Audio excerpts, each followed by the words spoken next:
For the first time this season, the New York Mets have lost 4 games in a row, and it comes in absolutely gut-wrenching, devastating fashion as the Braves come back late.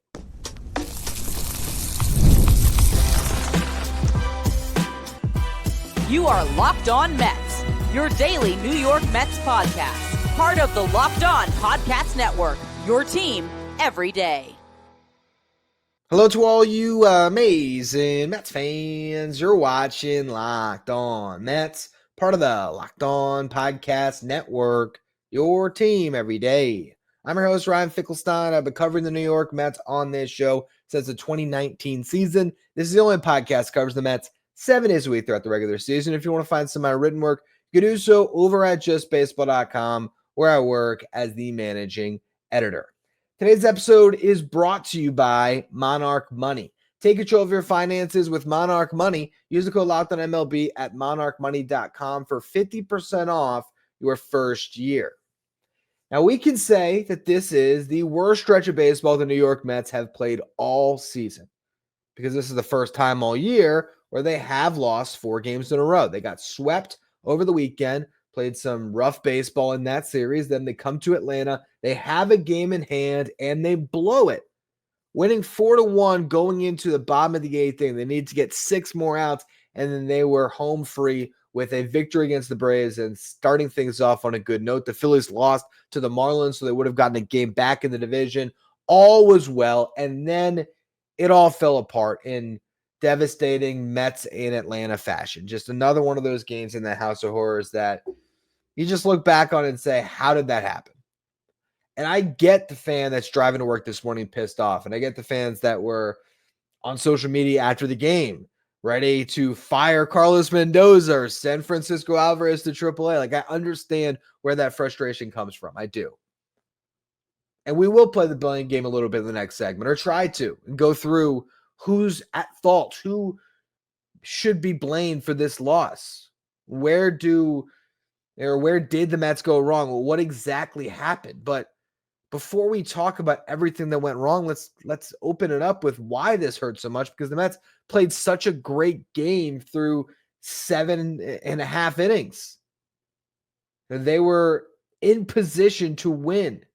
First inning, Juan Soto clipped Spencer Schwellenbach for his 14th home run of the season. Bottom of the first inning, Pete Alonso helps David Peterson erase a leadoff walk as he makes a great play on a hot shot up the first base line, able to field it, touch the bag, gets Acuna in a rundown, and Acuna is not going to go through a rundown right now, so he just stops in the middle of his first and second base, and the Mets are able to tag him out for a double play. Then Peterson gets Matt Olson to ground out. It's a 10-pitch inning for David Peterson, who once again was rolling after his last start was a complete game. Second inning, Jeff McNeil starts off a rally with a leadoff single. After Jared Young flies out, Francisco Alvarez draws a walk. Ronnie Mauricio strikes out, but Tyrone Taylor picks him up, hits an RBI double that scores 2. Taylor would then tack on another run in the 5th inning, hitting his 2nd home run of the season. With all the frustration of this game, what gets lost is the fact that Tyrone Taylor just played one of his best games in a Mets uniform, particularly offensively. It's a huge game, 3 RBIs, a home run. That's awesome stuff. So you have 4 runs scored off of a guy in Spencer Schwellenbach that his last 2 starts against the Mets were 7 innings of 1-run ball. So I look at that and I say, yeah, sure, Schwellenbach went 7 innings again.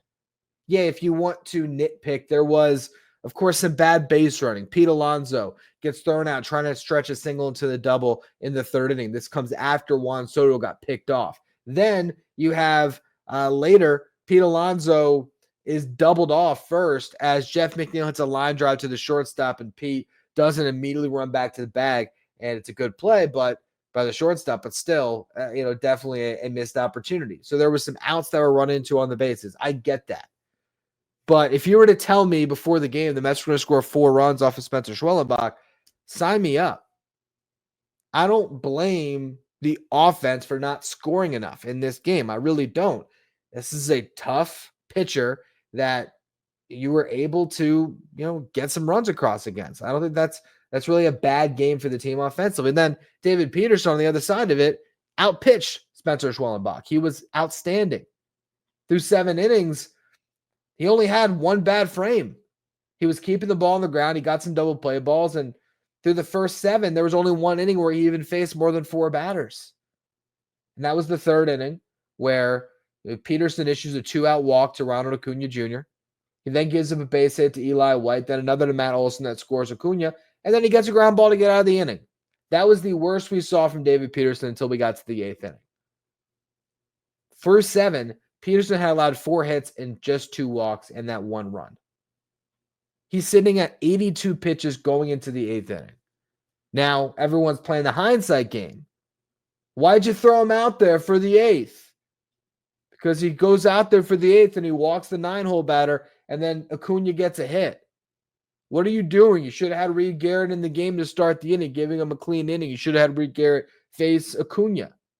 Everyone wants to play the hindsight game. Everyone knows what would have happened if Carlos Mendoza did not go to David Peterson. And yet, as we'll talk about more in the next segment, had he gone to Reed Garrett first and Garrett blew the game, it would have been the exact opposite. How could you possibly pull out David Peterson at 82 pitches? What are you doing? But yeah, it ends up going the wrong way for the Mets. David Peterson can't walk Nick Allen in that spot. That was a mistake. Acuna got him for a base hit, but at the same time, David Peterson was keeping the ball on the ground all night, and he did keep the ball on the ground. It was just hit 105 miles per hour off the bat through the infield by Acuna. But if that ball is hit at Francisco Lindor, it's a double play ball, and guess what? David Peterson might have been able to escape another jam and get out of that inning. Just didn't go that way. Instead, it is a base hit from Acuna. 2 runners on. The Mets go to Reed Garrett. He gives up a single to Alex Verdugo that loads the bases. He then strikes out Matt Olson, gets Austin Riley to fly out on a shallow fly ball that doesn't even score a run, so he nearly escapes. But Marcell Ozuna gets him, hits a bases-clearing double that ties the game. 9th inning, Juan Soto, leadoff single. Pete Alonso gives one a ride to right field, and Ronald Acuna just makes an unbelievable play. Leaping catch against the wall. Juan Soto gets doubled up off of first base. He was complaining because the umpires were late to make a single, whether it was a catch or a ball that was trapped off the wall. Tough spot for him because if it wasn't a catch, well, I was going to get thrown out at second base if he's just going back to first. He still has to get back to first, but really you just tip your cap to Acuna for making an unbelievable catch. Then you talk about extra innings.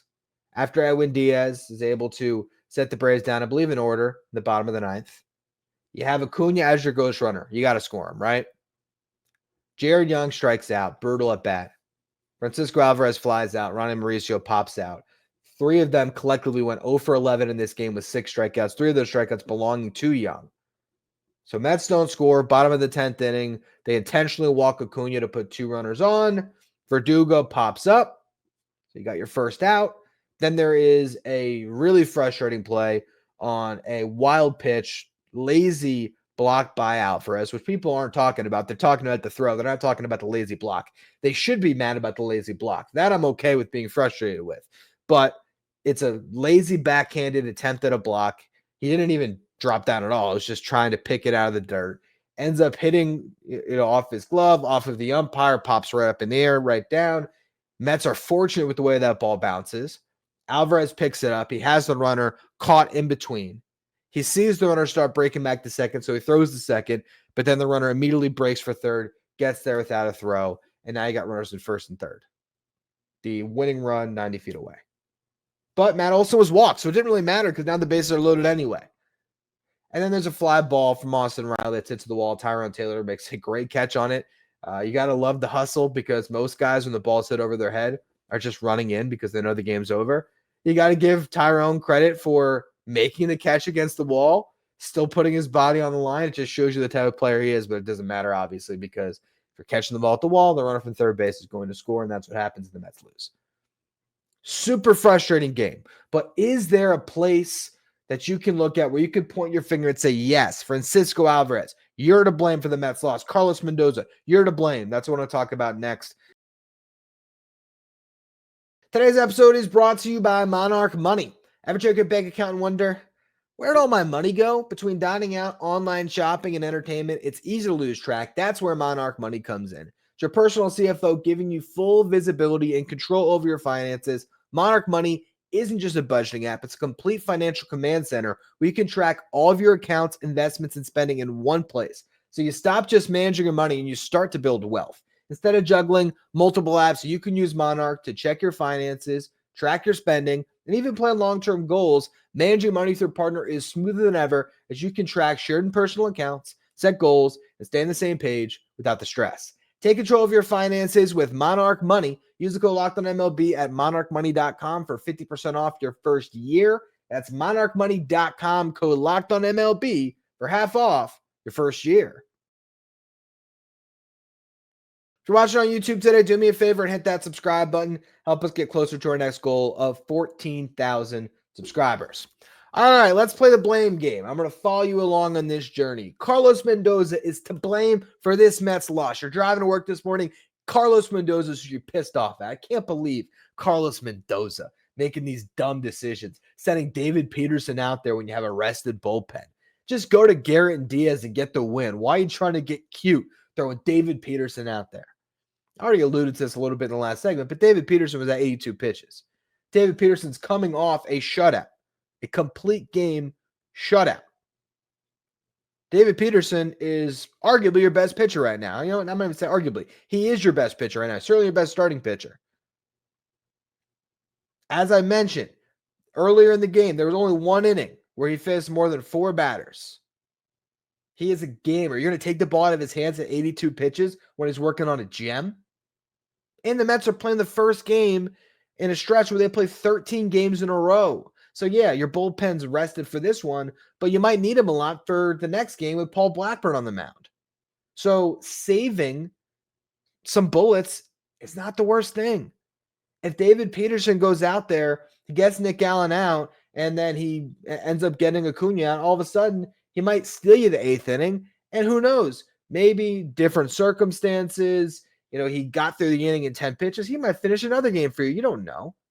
Or at least he buys you another inning. You go to Diaz and you save Garrett for tomorrow. I'm not mad at that decision whatsoever of sending him out there. Now, if you want to get really in the weeds, sure, you could say, all right, give him the 9-hole batter if he doesn't get him out. Have Garrett ready for Acuna. Okay, sure. All right, fine. You think Reed Garrett is above giving up a base hit to Acuna, though? There's not a world where Acuna would have gotten the exact same hit off of Garrett instead of Peterson. And then what's the difference? The inning plays out exactly the same way. And I'll go even further. You could have started the inning with Reed Garrett. He could have walked Nick Allen. He could have given up a hit to Acuna. You could have had everything play out exactly the same way. And Carlos Mendoza is getting crucified for pulling David Peterson at 82 pitches. I can't believe these new school managers aren't letting these guys go. Peterson was pitching a gem. He's coming off like the same person yelling at Mendoza for pitching Peterson would have done the inverse too. I'm not blaming Carlos Mendoza for David Peterson walking Nick Allen. That's David Peterson's fault. And then a good hitter in Acuna gets a single off of him. And then Garrett could have, gotten out of the jam, and he just didn't. Now, we'll get to the next part, right? Because after the game, there was a lot made about a pitch choice. Francisco Alvarez said that Reed Garrett wanted to throw a fastball. He chose splitter. And at this point, I guess there were some pitch comm issues earlier in the inning. So originally Alvarez was calling pitches, but they got the pitch comm figured out. So Garrett was calling his own pitches. He called for a fastball. Alvarez called him off, went with a splitter. What happened? Well, Marcell Ozuna hits that double on the splitter. But if you look at what really happened there, if you look at the inning as a whole, let's look at the 2 hits that were given up by Reed Garrett, both of them on splitters. Alex Verdugo hits a splitter that's off the plate. Not really a bad pitch, just a good piece of hitting. And then Marcell Ozuna hits a splitter that was in on his hands, and he's able to hook it down the left field line. And you could say, it's on Alvarez. What are you doing? Stupid pitch calling. Francisco Alvarez, kidding me? So much worse than Luis Torrens. All right, well, why did he make that decision to go with a splitter instead of a fastball? Take a second and look at the numbers. And you can understand that he's not an idiot. He made an educated guess based on what he knows. What does Francisco Alvarez know in that spot? He knows that 8 of the 11 home runs Marcell Ozuna has hit this year have come on fastballs. He knows that Marcell Ozuna is a fastball hitter who's hitting 343 against fastballs this season with a 552 slug. He knows that Marcell Ozuna against breaking balls and off-speed pitches this year has a batting average under 200. He has hit a couple hanging breaking balls for home runs, but he has yet to hit an off-speed pitch out for a home run. The splitter is a safer pitch because he's not going to hit it out. If Reed Garrett misses his location, Marcell Ozuna hits a grand slam, and you lose right there. I mean, not right there was the 8th inning, but you get what I'm saying here. You look at the 3 at-bats of the game. Marcell Ozuna was 1 for 3. The 1 hit came on a fastball. The 2 outs, well, actually, one of them wasn't an out because Ronnie Mauricio didn't make the play, but 2 ground balls in the infield. One Mauricio couldn't convert, the other one the Mets got an out on. Both of them change-ups from David Peterson. Splitters, change-ups, I mean, they're obviously different pitches, but they're both off-speed pitches. So here is Alvarez, who's been calling this game the whole time that David Peterson had a gem going. And he goes with the pitch that has worked against Ozuna. It doesn't there. I don't blame Alvarez for the decision. I blame, maybe Reed Garrett should have thrown a little bit of a better splitter in that spot.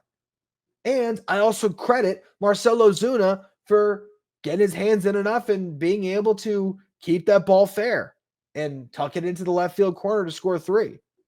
Or how about the fact that if Francisco Lindor executes the relay, there's a chance you throw out a runner at home. Brandon Nimmo's throw maybe a little bit high. Francisco Lindor leaps, loses the ball in the transfer. Mets did not execute. Now, sure, you can blame Alvarez if you want to for the play that happened later because it was ugly, because it looked like the Mets should have had it out, but really, he is in a tough spot there no matter how you look at it. Because, sure, you could say, oh, well, you should have thrown to third base. If he throws to third base, the runner's back on second base. Matt Olson gets walked, and it's bases loaded in the bottom of the 10th inning anyway. You say, oh, well, he should have just ate it. Okay, if he eats it, runner goes back to second base, and Matt Olson walks, and the bases are loaded. It doesn't make a difference. Yes, it was an ugly play, and I'm not happy with the way that he, in a tight game, or a tie game, 10th inning, he's backhanding a ball lazily. That's an issue. But I'm not blaming his choice to throw to second base. The guy was running back to second base. If they were going to get him out, the play was to second. Now, the only thing he could have done, if you really want to get technical on fundamentals, if you have a guy dead to rights in the middle, what are you supposed to do? Teach you this in Little League, right? You run at them. You run right at them. You force him to make a decision. You force him to choose a base. Even from far away, if Francisco Alvarez picks up the ball and starts running, yeah, maybe, but at the same time, he's already frazzled. Where's the ball? Where's the ball? He picks it up from behind him. He sees the runner. He sees the runner breaking back to second. If I throw it perfectly on time and he goes all the way back to second base, we got an out. Instead, heads up base running. The guy starts leaning to second and then breaks for third, and he gets there. But again, that isn't why the Mets lose. The Mets lost this game because the Braves had, really good at bats. You look at Nick Allen, didn't chase. Now, David Peterson should have come after him, but credit Nick Allen for drawing a walk. Ronald Acuna gets a base hit. Alex Verdugo hits the splitter out of the zone. Marcell Ozuna hits a tough splitter. You have to credit the Braves a little bit for some good at-bats.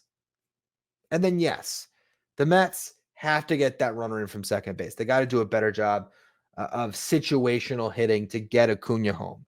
Fastest guy on the team, he should score in the top of the 10th inning. At the same time, you're not going to bunt because in these situations, as the away team, you're trying to get 2 runs, not 1. Could Carlos Mendoza have pinch hit Starling Marte for Jared Young? Yes, he could have. And maybe he should have. But you also have Jared Young in the lineup because the front office believes in him. It's just not working out right now. Yeah, you can blame Jared Young for sure. Ronnie Mauricio's at bat was not good. Francisco Alvarez, I know that's another thing. People are blaming him because he also took an at bat in the 10th inning. It wasn't good. Fell behind the count 0-2, but he also did battle it full. I'll give him credit there. Got a pitch to hit, just got under it. His at bat was a heck of a lot better than Jared Young and Ronnie Mauricio's.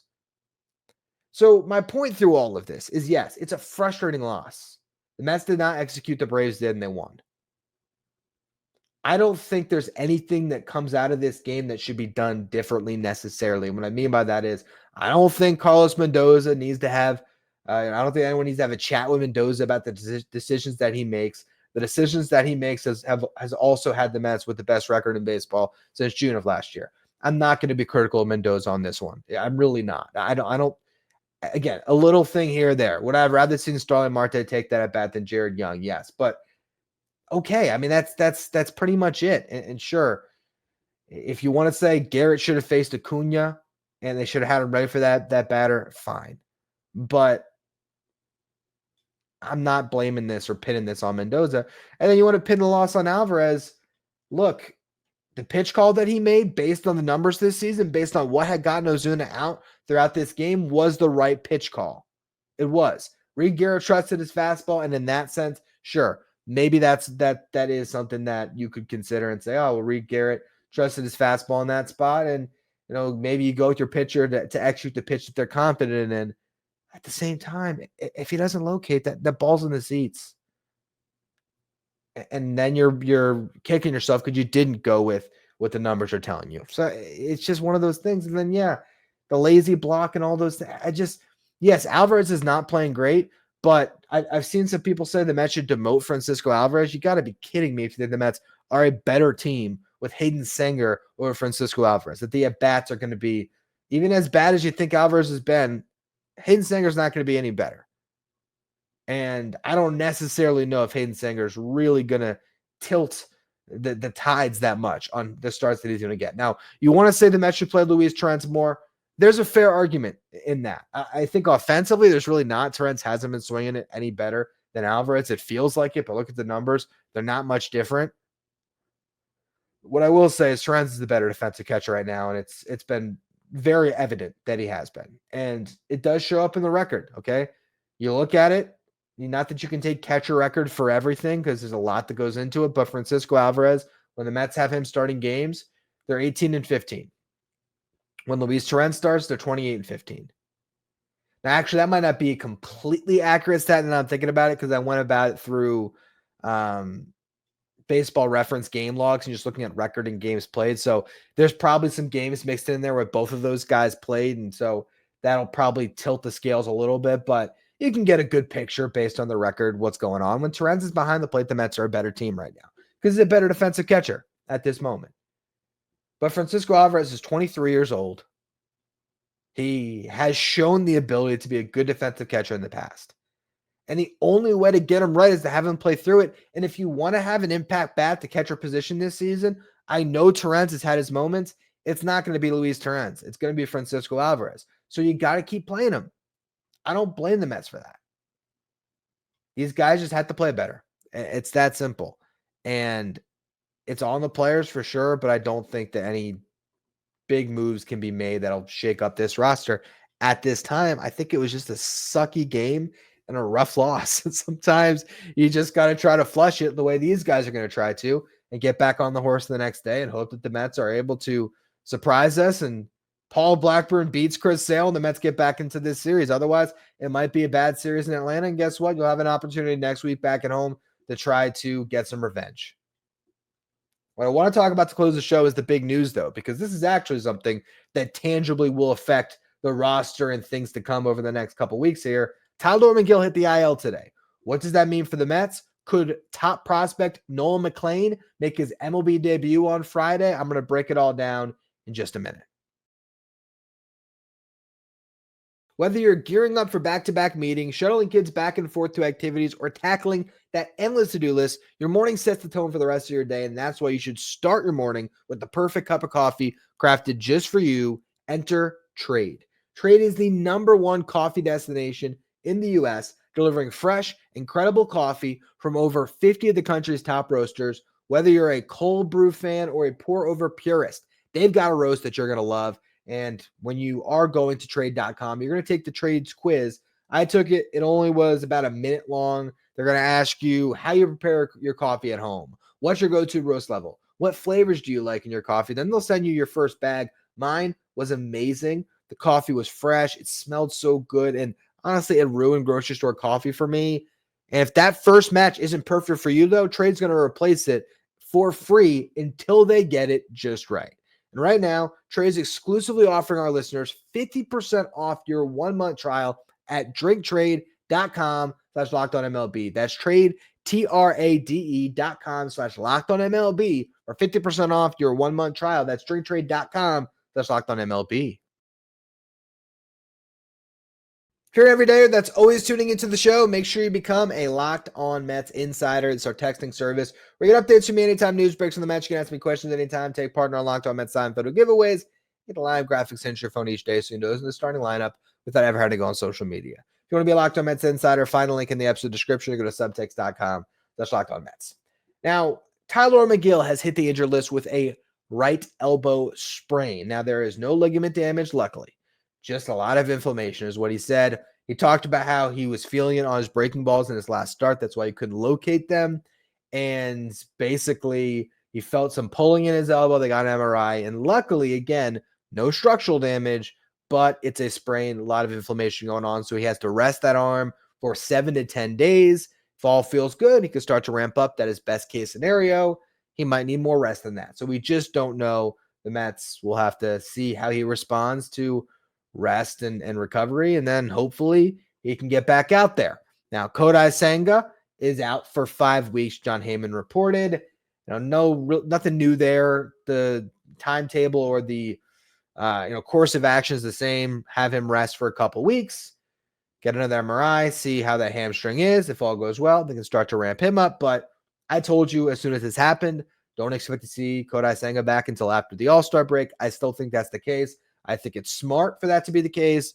Let this thing play out. 5 weeks put you up pretty much into the All-Star break week, and then you just ride it out. And I think if he's starting one of those games coming out of the break, you feel pretty good about where you're at, because that would mean that he was completely healthy and hopefully would stay healthy for the rest of the season. Now you look at what the Mets do to replace Megill in the rotation, who's going to start on Friday. There is no option available coming off the injury list. Frankie Montas is going to make a rehab start on Wednesday. The Mets need to see him have a positive rehab start before they can even consider bringing him back. They're all hoping that he's going to look good and he can take a spot in the rotation after just one spot start. That's what the plan is. Yeah, Sean Manaea a little bit further behind Montas. Those are the guys that are going to fill the absence of Megill and Senga to a certain extent. And we'll see what happens with Blackburn mixed in there. If Blackburn starts to pitch well, he might be able to hold on to a rotation spot. If he struggles, the two injured guys will eventually come into this rotation. Right now, though, this team is definitely hurting. You got David Peterson, who is awesome. You got Clay Holmes, who is a little bit fatigued, but still is pitching well. You have Griffin Canning going through one of his rough stretches here. 5 starts. His last 5 have not been great. Did have one good start mixed in there against the Dodgers, but the other 4 have been bad. We'll see how he continues to progress. And then you got Paul Blackburn, who's only made 1 start this year, but a couple of bad relief appearances. So yes, this rotation is in dire straits compared to what it looked like a month ago, for sure. But they have 2 guys that are coming off the IL soon that can hopefully settle things. And in the meantime, you have to figure out who's starting on Friday. Now, easiest solution for the Mets. Griffin Canning can start on regular rest. So if they want to kick the can down the road for a day, they can do that. But they will need a starter on either Friday or Saturday. The options. Brandon Waddell pitched tonight. He's off the table. Justin Hagenman is on the 40. He could make a spot start. He has been throwing the ball a little bit better in AAA. I believe I saw today. 3.18 ERA over his last 5 outings. Okay, that's pretty good. The other 2 options. 3 options technically. I just don't see them bring up Brandon Sproat right now. Even though he's pitching better, they're not going to add him to the 40 and have him come up for a spot start. I can't see that. So the other 2 options. You got Blade Tidwell, who would be on 4 days rest on Friday, but again, they could have Canning pitch on 4 days rest and have Blade Tidwell pitch on Saturday. Tidwell has been pretty solid lately, a 4.14 ERA in the season, 12 outings in AAA, 69 strikeouts and 58 2/3 innings pitched. Again, he's already on the 40, so that makes a lot of sense for the Mets. But you have your top pitching prospect, Nolan McLean, and I talked about him over the weekend. I literally am reusing some of my notes on McLean right now that I still had in my little show sheet here from a few days ago.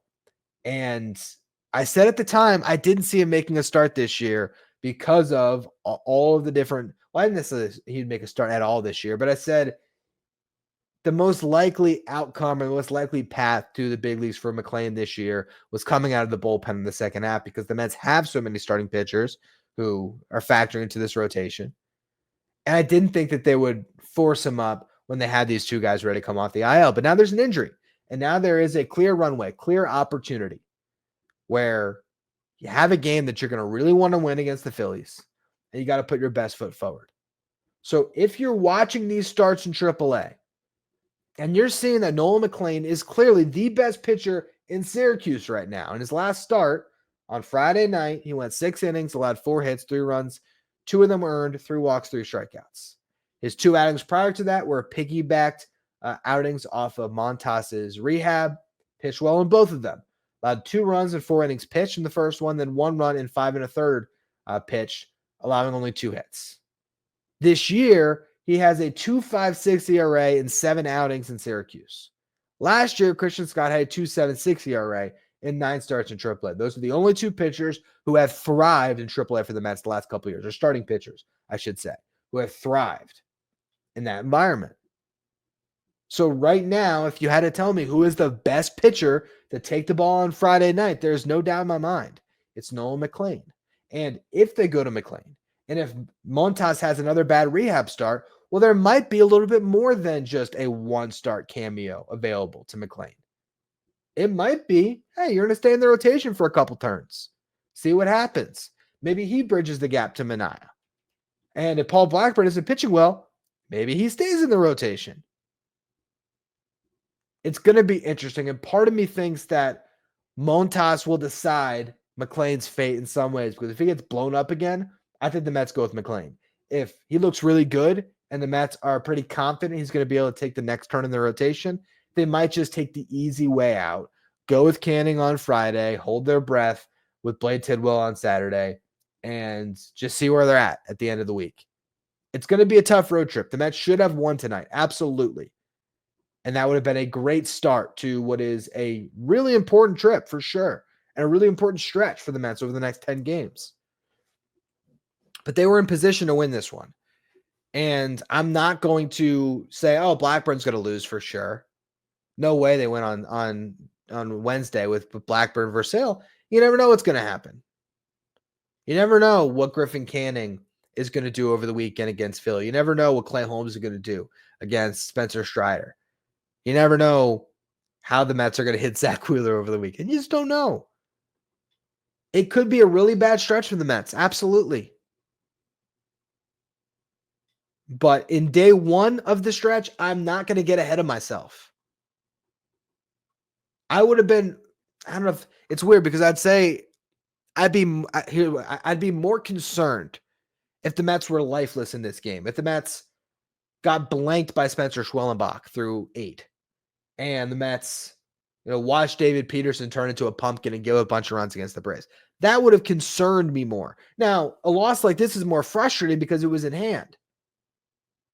But it doesn't necessarily mean that is a sign of things to come. So let's give this organization a little bit of patience through their roughest stretch of the season so far. See if they can snap it before it turns into a 5-game losing streak. And day by day, we'll continue to assess how bad it is and when the light is going to be there at the end of the tunnel. But for now, I'm giving this team the benefit of the doubt, and I'm very intrigued by the possibility of getting to watch Nolan McLean pitch this weekend against the Phillies. It would be a really big spot to throw him into, but I think he's probably ready for it. I really do.